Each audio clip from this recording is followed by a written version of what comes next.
கர்த்தருடைய பரிசுத்த நாமம் மயம்படுவதாக. தொடர்ந்து நாம் அப்போஸ்தலர் நடபடிகள் புத்தகத்தை படித்து வருகிறோம். இன்றும் கூட 17வது அதிகாரத்தை நாம் தியானம் செய்ய போகிறோம். ஜெபிப்போம். பிதா குமாரன் பரிசுத்த ஆவியானவருக்கு மகிமை உண்டாவதாக. பூமியிலே நான் பரதேசி, உமது கற்பனைகள் எனக்கு மறையாதையும். பூமியிலே நாங்கள் பரதேசி, உமது கற்பனைகளை எங்களுக்கு மறையாதையும். ஆமேன். இல்லையா? கர்த்தர் பாருங்க நல்லவர் இல்லையா? புதிய வருடத்தை காண செய்தார், கிறிஸ்மஸ் பண்டிகை கொண்டாட செய்தார், புதிய வாக்கு தத்தங்களை நமக்கு கொடுத்தார். அந்த வாக்கு தத்தங்களை பிடித்து நம்ம ஜெபிக்கலாம் இல்லையா? 17வது அதிகாரத்தில் முன்பாக நம்ம 16வது அதிகாரத்தில் பார்த்திங்கன்னா பவுலையும் சீலாவையும் ஜெயிலில் வைக்கிறாங்க. அதுக்கப்புறம் அவங்க ரோம சிட்டிசன்ஷிப்காரங்கன்னு தெரிஞ்சதும் அவங்கள தயவாக பேசி அனுப்பிடுறாங்க.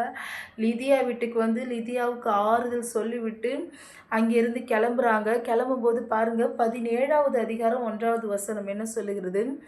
அவர்கள் அம்பிப்போலி பட்டணத்தையும் அப்போலோனியா பட்டணத்தையும் கடந்து தெசலோனிக்கே பட்டணத்துக்கு வந்தார்கள்.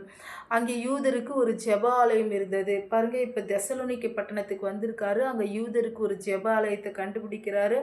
அங்கே 3 ஓய்வு நாட்களில் அவங்களோட சம்பாஷிக்கிறாரு. இது பவுலுடைய ஒரு பேட்டர்ன். எந்த இடத்துக்கு போனாலும் 3 ஓய்வு நாட்களை பயன்படுத்தி அங்கே இருக்கிற ஜனங்களை கர்த்தருக்குள்ளே கொண்டு வர ஒரு பழக்கம் இல்லையா? இது 3 ஓய்வு நாட்கள் அவர் எடுத்திருந்தாலும் இது ஒரு கிட்டத்தட்ட பல மாதங்கள் அந்த பட்டணங்களில் அவங்க இருந்திருப்பாங்க. ஸோ 3லேருந்து 6 மாதங்கள் கூட அங்கே இருந்திருக்கலாம், 1 வருடம் கூட இருந்திருக்கலாம் இல்லையா? ஸோ இப்படி பார்க்கும்போது இந்த அங்கேயும் வந்து என்ன பண்ணுறாங்கன்னா, யூதர்கள் வந்து ஜனங்களை கிளப்பி விட்டு அவங்கள என்ன பண்ணுறாங்க, பயமுடுத்துகிறாங்க. இப்போ பவுலும் சீலா தீமோத்தேயு இவங்க 3 பேருமே வந்து என்ன பண்ணுறாங்க, யாசோனுடைய வீட்டில் இருக்காங்க. இந்த யாசோனுடைய வீட்டில் இந்த விஷயம் தெரிஞ்சதுமே யாசோனையும் சில சகோதரர்களும் இழுத்து கொண்டு போய் நிறுத்துகிறாங்க. சங்கத்தில் நிறுத்தி அவங்கள வந்து பயங்கரமாக அடித்து துன்புறுத்திட்டு அவங்க கையில் ஜாமீன் வாங்கிக்கிறாங்க. ஜாமீன்னா உங்களுக்கு தெரியும், இன்றைக்கும் நடக்குது. 1,00,000 50,000 நம்ம கொடுத்தா தான் நமக்கு ஜாமீன் கிடைக்கும். இன்றைக்கும் எஃப்எம்பிவி சகோதரி ஒருத்தவங்க என்கிட்ட பகிர்ந்து கொண்டாங்க. பார்த்திங்கன்னா எஃப்எம்பிபி சபையினால் கட்டப்பட்ட ஹாஸ்டல்ஸை வந்து பிடுங்கி வச்சுக்குவோம் அப்படின்னு சொல்லி பயமுறுத்தி ஜாமீன் வாங்கி கொள்ளுவாங்க. 1 லட்சம் 2 லட்சம் 3 லட்சம் அந்த மாதிரிலாம் கேட்டு என்ன பண்ணுறாங்க, பண வெறியர்கள் தேவ ராஜ்யத்துக்கு விரோதமாக இன்றைக்கும் செயல்பட்டு வராங்க. அது தொடக்கத்திலேருந்து ஆதியிலேருந்து இருக்கிறது. பாருங்கள், இன்றைக்கி கூட கலாத்தியர் 5ஆம் அதிகாரத்தில் ஒரு வசனம் படித்தேன். அந்த வசனம், மாம்சத்தில் உள்ளவர்கள் ஆவியில் உள்ளவர்களே ஆதி காலம் முதலே துன்பப்படுத்தினார்கள் இல்லையா? ஸோ அதே போல் தான் நமக்கு மாம்சத்தில் போராட்டம் இல்லை. மாம்சத்தில் உள்ளவர்கள் நமக்கு போராட்டம் பண்ணுவாங்க. ஆனால் நாம் மாம்சத்தில் இல்லாதபடினால நமக்கு அந்த போராட்டம் என்ன பண்ணாது, மேற்கொள்ளாது.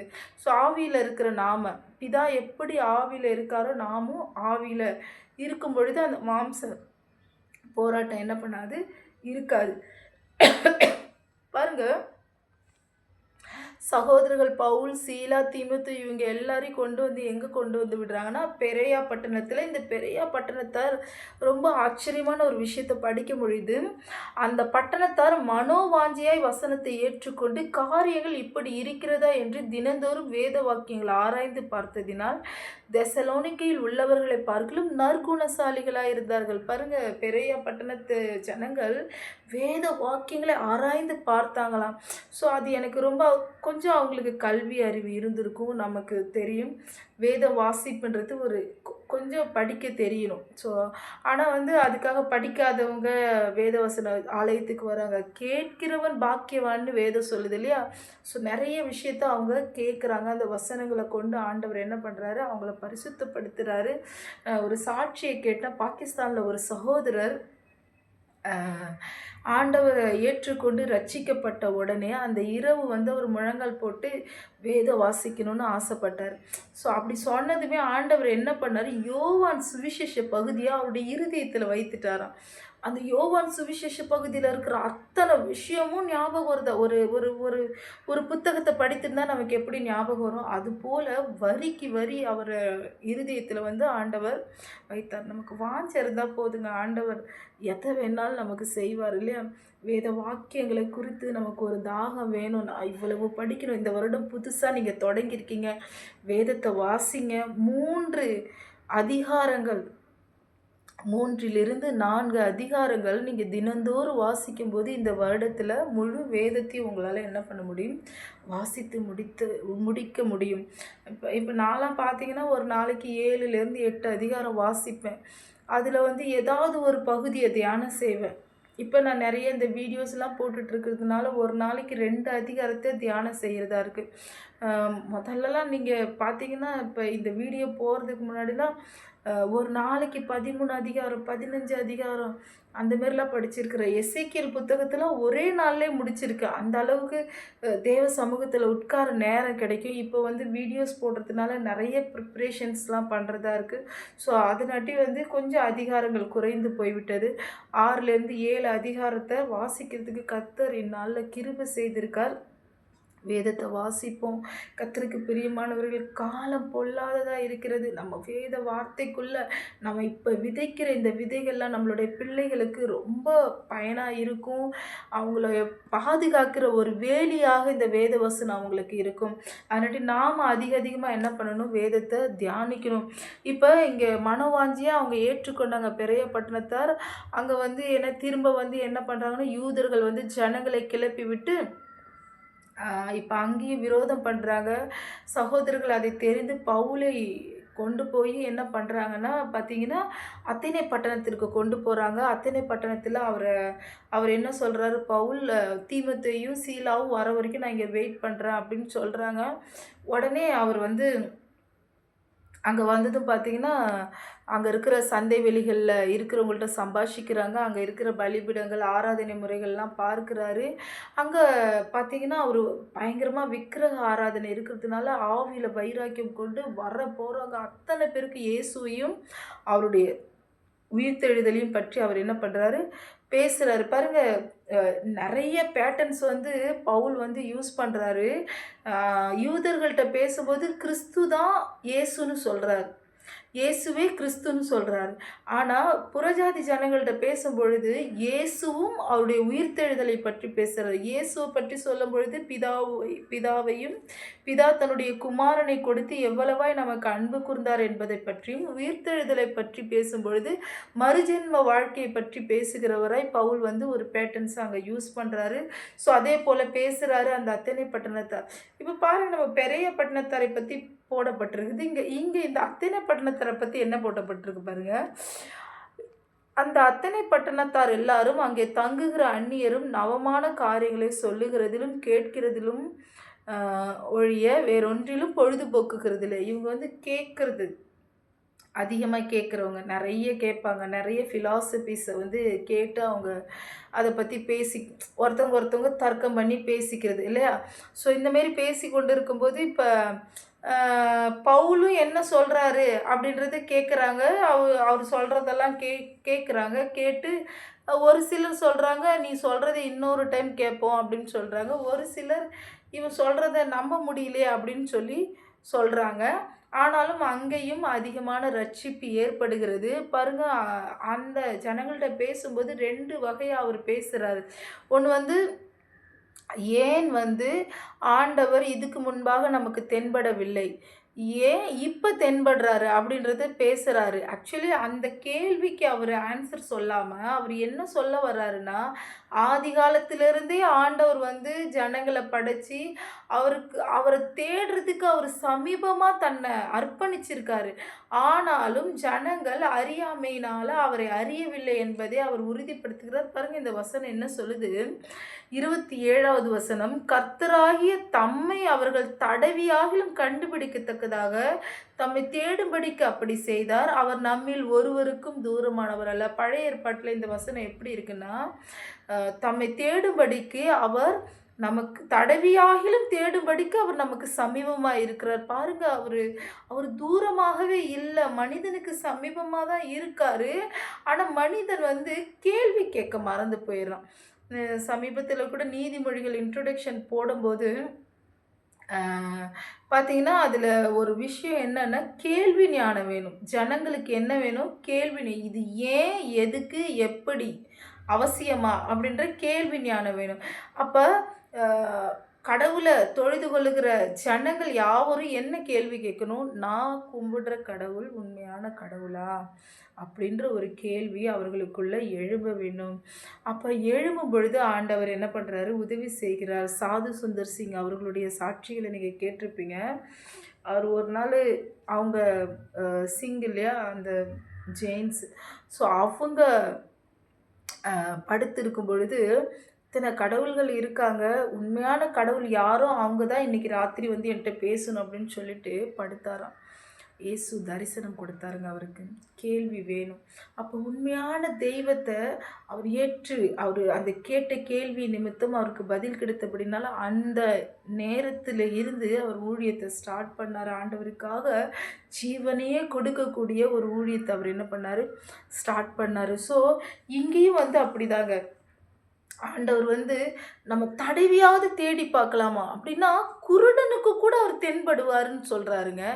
குருடன் கூட தடவியாகிலும் தன்னை தேடத்தக்கதாக அவர் சமீபமாக இருக்கிறார்.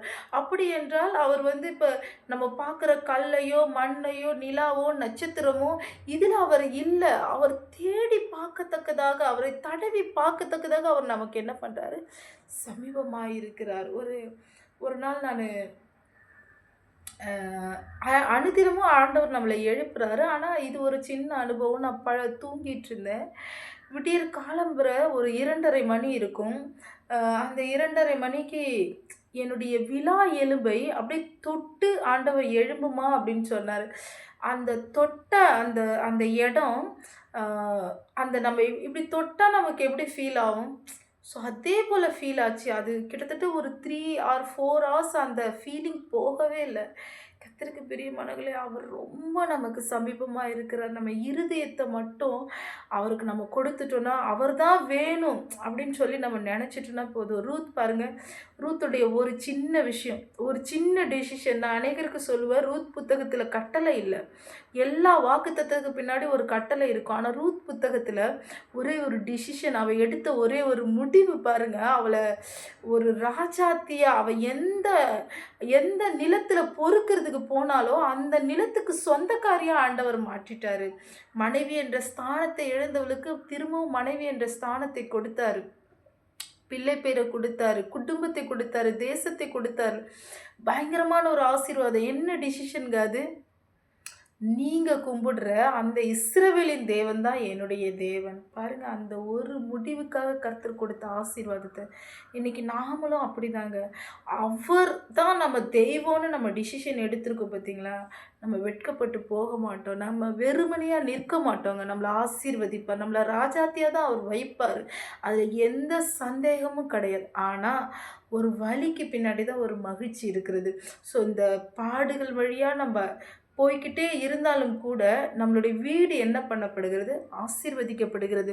ஸோ இப்போ வந்து பவுல், சீலா இவங்க, இப்போ பவுல் மட்டும்தான் இப்போ அவர் என்ன பண்ணுறாரு? அங்கே இருக்கார் பாருங்கள். அங்கே இருக்கும் பொழுது 34வது வசனம், சிலர் அவனை பற்றி கொண்டு விசுவாசிகளானார்கள்.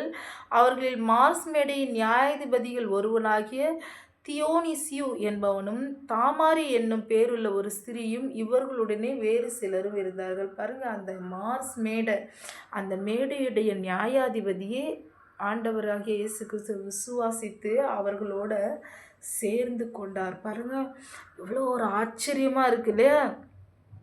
இந்த ஆச்சரியமான விஷயங்கள்லாம் நம்மளுடைய வேதத்தில் தான் இருக்கும். நம்மளுடைய வேதம் ஒரு அற்புதமான ஒரு பயணம். நான் இந்த வேதத்தை படிக்கும்போது நான் அவங்க கூட போகிற மாதிரியே ஃபீல் பண்ணுவேன். இல்லை, அந்த அந்த சம்பவம் இருக்கிற இடத்துல நானும் இருக்கிற மாதிரி நான் ஃபீல் பண்ணுறது உண்டு. உண்மையாலுமே நான் எவ்வளவு கற்பனை பண்ணி பார்த்தாலும் அவர் செய்கிற அந்த காரியங்கள் நேச்சுரலாக நம்ம பார்க்கல. அது என்னுடைய கற்பனையை ஒழிய ஆண்டவருடைய செயலுக்கு அது என்ன பண்ணாது, ஒப்பாகாது. அவர் அவ்வளோ அற்புதமான காரியங்களை செய்கிறார். பாருங்க, எல்லா பட்டணத்துகளும் சொல்லிக்கிட்டே வரும்பொழுது அவங்களுக்கு பிரச்சனைகளும் வருது, பலனும் வருகிறது. அதன் கூட ஆத்தும அறுவடையும் நடக்கிறது இல்லையா? கர்த்தருக்கு பிரியமானவர்களே, நான் ஒரு சில நேரத்தில் நினைப்பேன், நம்ம கிறிஸ்தவர்களா இருக்கோம், நம்ம இயேசுவுடைய அன்பை ருசித்தவங்களா இருக்கோம். நாம் கண்டிப்பா தேவனை பற்றி மற்றவங்களுக்கு நம்ம சொல்லணும்.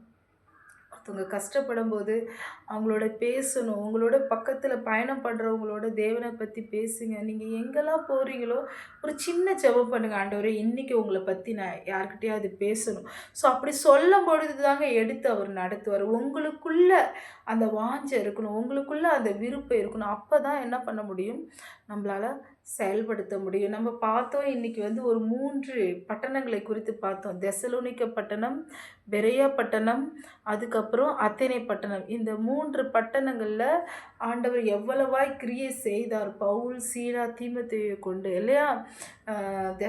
மக்கதோனியா பட்டணத்தில் இருக்கும்போதும் சரி, ஆண்டவர் அவ்வளோ அழகாக அவர்களை எடுத்து நடத்துகிற. நம்ம நடக்கணும், ஆண்டவரோடு பயணப்படணும்னு நினச்சிட்டாவே போதுங்க, கர்த்தர் நம்மளை எடுத்து அழகாக என்ன பண்ணுவார், யூஸ் பண்ணுவார். ஸோ ஆகையால் இந்த அப்போஸ்தலர் நடபடிகள் புத்தகத்தை நீங்கள் கண்டிப்பாக படிக்கணும். நாம் ஏன் கிறிஸ்தவர்களாக இருக்கணும், ஏன் கிறிஸ்தவர்களாக இருக்கிறோம், இல்லை ஏன் நான் கிறிஸ்தவர்களாக இருக்கும் பொழுது நான் எப்படி செயல்படணுன்றத இந்த அப்போஸ்தலர் நடபடிகள் புத்தகம் தான் நமக்கு என்ன பண்ணுகிறது, சொல்லி கொடுக்கறது. நீங்கள் உங்கள் பயணத்தில் இதை கேளுங்க. கேட்குறது மட்டும் முக்கியம் இல்லைங்க, ஒரு டைம் வாசித்து பார்க்கணும். ஸோ எனக்கு தெரியாத எத்தனையோ விஷயங்களை உங்களுக்கு இதில் இருக்கலாம். அப்படி உங்களுடைய மனசில் பட்ட விஷயங்களை நீங்கள் கமெண்டில் பதிவு பண்ணுங்கள். கர்த்தர் நல்லவர், உங்களை ஆசீர்வதிப்பாராக. எங்களை ஆசீர்வாதமாக இருக்கும்படிக்கு கர்த்தர் நம்மளுக்கு அதை அழகாய் அனுமதித்திருக்கிறார். ஸோ யாருடைய செயலுமே உங்களுடைய ஆசீர்வாதத்தை என்ன பண்ணாது, தடுக்க முடியாது. பாருங்கள், பட்டணம் பட்டணமாக போகிறாங்க, அவங்களால ஏதாவது தடுக்க முடிஞ்சுதா? ஆண்டவர் விதைத்து கொண்டே போகிறார். அவங்களால ஒன்றுமே தடை செய்ய முடியல. அவங்களால முடிஞ்சது என்ன தெரியுமா, நம்மளுடைய மாம்சத்தை நஷ்டப்படுத்த முடியும். அதனாடி தான் ஆண்டவர் சீஷர்களுக்கு சொல்லும்போது, மாம்சத்தை கொல்லுகிறவர்களுக்கு நீங்கள் பயப்படாமல் இருங்க, மாம்சத்தையும் ஆத்துமாவையும் யார் கொல்றாங்க, அவங்களுக்கு தான் நம்ம பயப்படணுமா? அப்பா, மாம்சத்தை காட்டிலும் முக்கியமானது நம்மளுடைய ஆத்துமா. இந்த ஆத்துமாவுக்காக ஆண்டவர் என்ன பண்ணுறாரு, பரிதபிக்கிறாருங்க. அநேக ஜனங்களுக்காக அவர் பரிதபிக்கிறார்.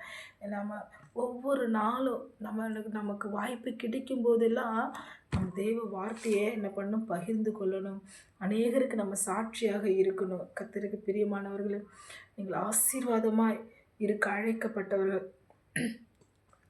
அந்த வேத வசனத்தை நான் உங்களுக்கு இயேசுவின் நாமத்தினால் அனுப்புகிற. அநேகருக்கு இதை குறித்து நீங்கள் பேசுங்க. வேத வாசிப்புக்கு புரியாதவங்களுக்கு நீங்கள் இதை அனுப்பும்போது ஒரு சின்ன விஷயத்தை அவங்க புரிந்து கொண்டு வேதத்தை வாசிப்பாங்க. இயேசுவின் நாமத்தினால ஆமென்.